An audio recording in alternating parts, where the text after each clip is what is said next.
Hello everyone day 10 मा स्वागत छ। आज चाहिँ हामी सिम्पल अहिलेसम्म 9 डेजमा के गरियो भन्ने कुरा सानो एउटा प्रोग्राम बनाएर चाहिँ टेस्ट गरिन्छ। खासै ठुलो प्रोग्राम त बनाएन, जस्ट एउटा इन्टरफेस वाला प्रोग्राम चाहिँ बनाइन्छ जसमा इम्प्लोइ होस्, त्यसको आइडी होस्, त्यसको स्किल्सहरू के छन् त्यो अनुसार एउटा एभरेज निकाल्ने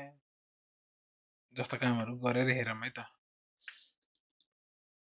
एउटा जाभा क्लास बनाऊँ। मैले इन्टेलिजे युज गरेको छु अहिले चाहिँ 9 डेजसम्म मैले नेटबिन्स युज गरिरहेको थिएँ, अहिले इन्टेलिजे युज गरेको। फेरि किन युज गरेको होला भनेर भन्नु होला, यो जुनै पनि युज गरे नि एउटै हो, तर इन्टेलिजेमा अलिक फास्ट कोडिङ हुन्छ। मलाई चाहिँ मेरो मेरो एक्सपिरियन्स अनुसार चाहिँ फास्ट कोडिङ हुने भएको हुनाले मैले इन्टेलिजे चाहिँ युज गरेको। सिम्पल अरू लजिक चाहिँ केही छैन, जस्ट मलाई चाहिँ इन्टेलिजे चलाउन मन लागेर चाहिँ मैले इन्टेलिजे युज गरेको हो। अरू केही डिफ्रेन्स छैन, सब आइडी उस्तै हो, आफ्नो टाइपिङ स्किल अनुसार चाहिँ भर पर्छ होइन। मस्त जोक मारा रे, यहाँ हँस रे हल्का हँस। ल डे 10 एउटा क्लास बनाऊँ। ओके, सोर्स प्याकेजमा हालिदिउँ। ठिक छ। डे 10 मा हामीले के गर्छ भने एउटा सिम्पल प्रोग्राम फर इन्टरफेस है त। Okay, let's create a logic. अब चाहिँ के गर्ने भने एउटा इम्प्लोइको क्लास बनाऊँ। पब्लिक क्लास इम्प्लोइ भनेर एउटा इम्प्लोइ क्लास बनाऊँ, जसमा इन्टिजर एउटा रजिस्ट्रेसन नम्बर होस्। रजिस्ट्रेसन नम्बर, इम्प्लोइको रजिस्ट्रेसन नम्बर हुन्छ। अर्को के हुन्छ, एउटा नाम हुन्छ। नामलाई हामीले के गर्ने, स्ट्रिङ हुन्छ नि त नेम त, एसटिआरआइएनजी स्ट्रिङ नेम। ओके, माथि चाहिँ एउटा स्किल्सको स्किल्स हेरौँ त, पाइथनको स्किल्स, जावाको स्किल्स, पिएचपीको स्किल्स। ओके, पब्लिक नबनाइदिउँ, यसलाई क्लास मात्रै बनाइदिउँ एउटा सिम्पल। ओके, इम्प्लोइको रजिस्ट्रेसन नम्बर भयो। ल्याङ्ग्वेज अनुसार स्किल्स नम्बर चाहिँ आउट अफ 100 वाला नम्बर वालाको लागि चाहिँ पाइथन, जावा, पिएचपी भइहाल्यो। नेमको लागि स्ट्रिङ भयो। ओके, अब इनपुट लिनु पर्यो। इनपुट हामीले के लिने, सिम्पल हामीले स्क्यानर क्लासबाट लिन्थ्यो होइन, तर आज त मैले स्क्यानर क्लास होइन कि बफर रिडरबाट चाहिँ लिन्छु, जुन मैले I think 3rd yeah 4th मा मैले पढाएको छु। त्यो हेर्न पनि सक्नुहुन्छ। Buffer reader is equal to new buffer reader, त्यसभित्र न्यू इनपुट स्ट्रिम रिडर, जसमा चाहिँ सिस्टम डट इन। ओके, 0 कहाँबाट आउँछ। ओके, अब यसभित्र एउटा फङ्सन बनाऊँ, अलिक फास्ट गरौँ है त। फङ्सन क्रिएट गरौँ। फङ्सनमा चाहिँ डाइरेक्ट भोइड मात्र भन्छ, भोइड गेट इनपुट भनेर एउटा फङ्सन बनाऊँ। इनपुट लिनु पर्यो। Enter the registration number, name, skills of Python, Java and PHP. The registration of name, skills of Python, skills in Python, PHP, Java of employee.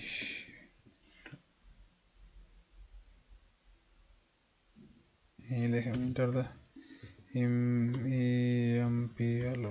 employee. Enter the employee registration number. Yo what like the is equal to यस्तो गरौँ न त यो चीजलाई चाहिँ मैले ठिकै हो okay ठिक छ ओके अब रजिस्ट्रेसन नम्बर है त registration number is equal to integer dot parseInt पछि के गर्ने भने buffer reader dot read line okay यो इम्प्लोइ रजिस्ट्रेसन नम्बरको लागि त्यसपछि हामीले अझै कतिवटा गर्नुपर्छ 2 3 4 ओके तर यहाँ चाहिँ मैले के गर्नुपर्छ नेमको लागि बनाउनु पर्छ name is equal to buffer reader dot read line okay यहाँ चाहिँ उसको लागि हो के को लागि भन्दाखेरि पाइथनको लागि जावाको लागि PHP को लागि ओके रेड लाइन किन आएको छ भन्दाखेरि हामीले यहाँ एक्सेप्सन ह्यान्डल गर्नु पर्ने हुन्छ throw exceptions and error is gone where I don't no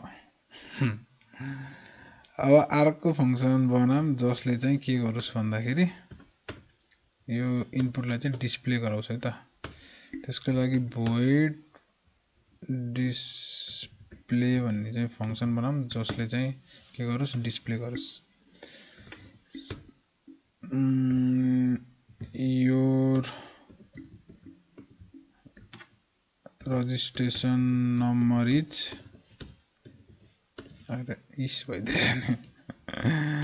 your registration number okay त्यसपछि your name is plus name okay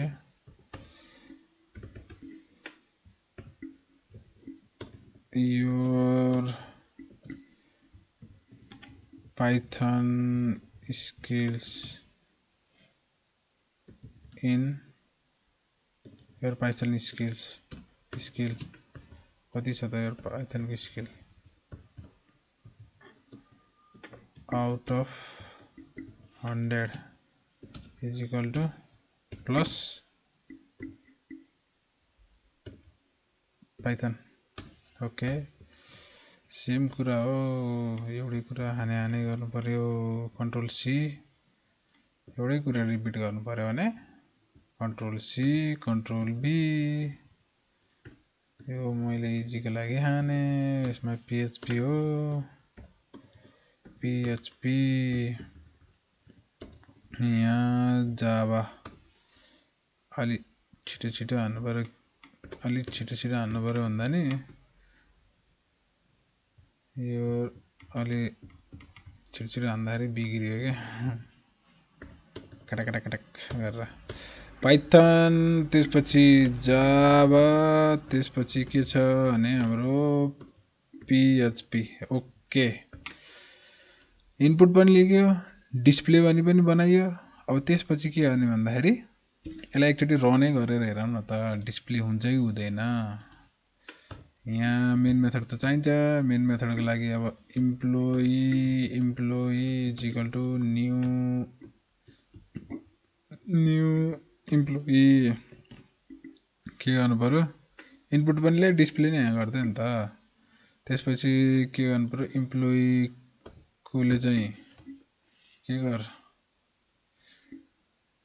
get input okay अनि इम्प्लोइले चाहिँ के गर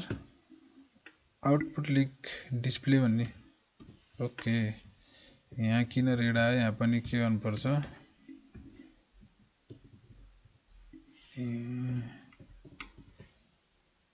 यहाँ पनि त थ्रोज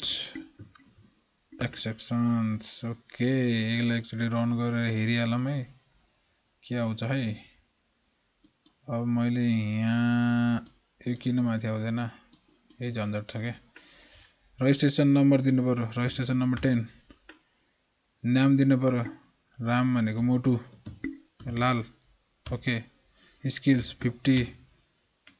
पाइथन को लागि जावा को लागि 80 पीएचपी को लागि 60 ओके डिस्प्ले भयो जे हानेको मोटु लाल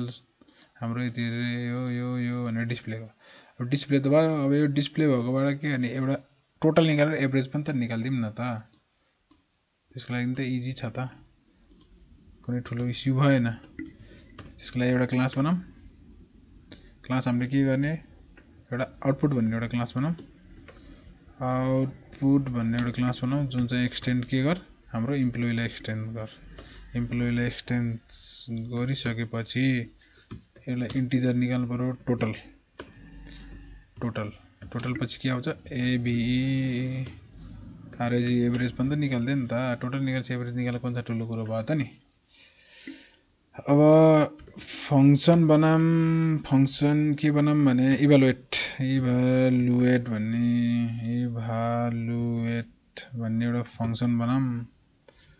फंक्सन यसमा नि थ्रोज एक्सेप्सन्स दिउँ न त पहिल्यै एक्सेप्सन भइसकेपछि त्यसपछि टोटल भनेको चाहिँ के हो भन्दाखेरि पाइथन टोटल भनेको पाइथन हो पीएचपी भयो ओके ठिकै छ एउटै हो P Python plus Java plus PHP okay त्यसपछि एभरेज निकाल्नु न त एभरेज भनेको चाहिँ के हो टोटल डिभाइड बाइ 3 ओके यति भएपछि हाम्रो एभरेज पनि निक्ल्यो टोटल पनि निक्ल्यो अब हामीले इम्प्लोइ गरेर डिस्प्ले त गरेका छौं हैन ठिकै छ यो गरे पनि ठिक छ अब यसको लागि चाहिँ मैले के गरे भने अब आउटपुट को एउटा नि त क्लास बनाउनु पर्यो नि त आउट क्लास को अब्जेक्ट बनाउनु पर्यो नि त is equal to new output भित्रको के सो गर output dot total output dot average okay error किन आइरहेछ भन्दाखेरि लोकल भेरिएबल बना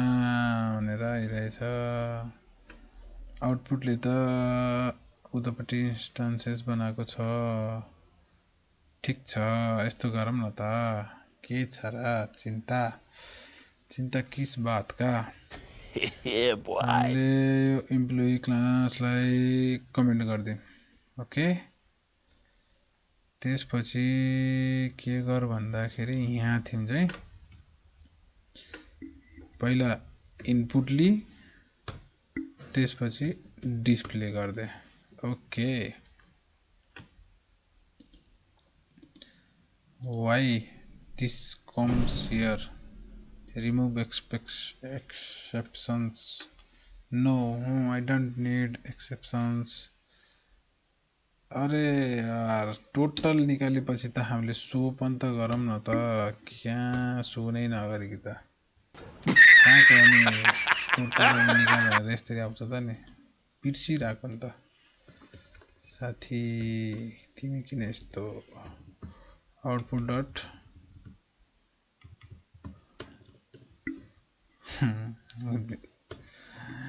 उल्टो लगाएर सो भन्ने फंक्सन सो स्क्रिन भनेर राख्दिउँ ल यो अहिले बन्छ एकछिनमा void सो स्क्रिन उल्टोलाई कल गरेपछि अनि कहाँ हुन्छ त नि यहाँ पो देखाउने हो त नि यहाँ देखा न total skills is equal to total अनि यहाँ चाहिँ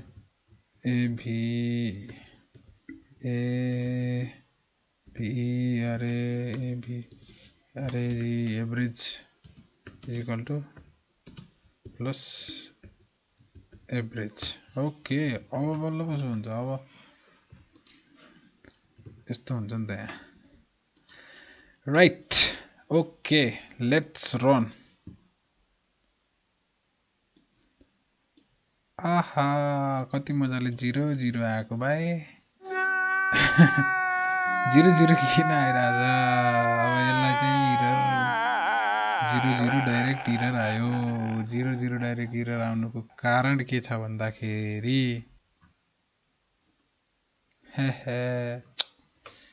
कहाँ नि सो स्क्रिनलाई डाइरेक्ट कल गरेर हुन्छ त नि इभालुएटलाई कल गर्ने हो नि त साथी तिमी कहाँ छौ के कहाँ छौ बल्ल पो रन हुन्छ त इभालुएटलाई नै कल नगरिदिने किन थाहा छ डाइरेक्ट यसलाई कल गर्यो भने त अनि 0 0 त आउने भयो नि त अनि यसलाई कल गरे पो इनपुट लिन्छ यहाँबाट हो अनि डिस्प्ले गर्छ त्यो दिएको इनपुटलाई यहाँबाट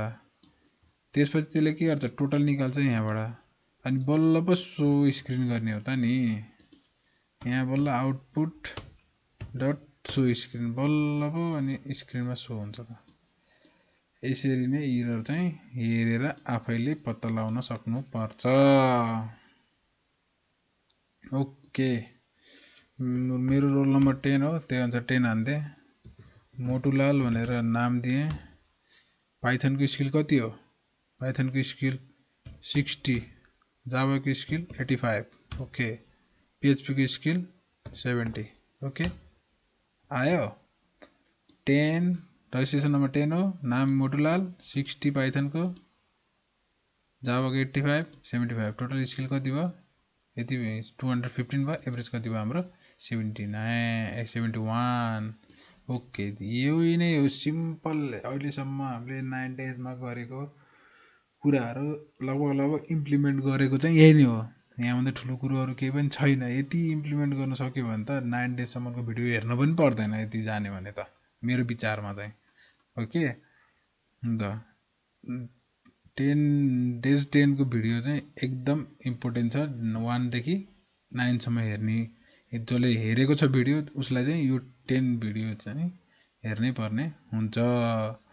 ओके आजलाई यति नै अब नेक्स्ट भिडियोमा फेरि भेट्नेछौँ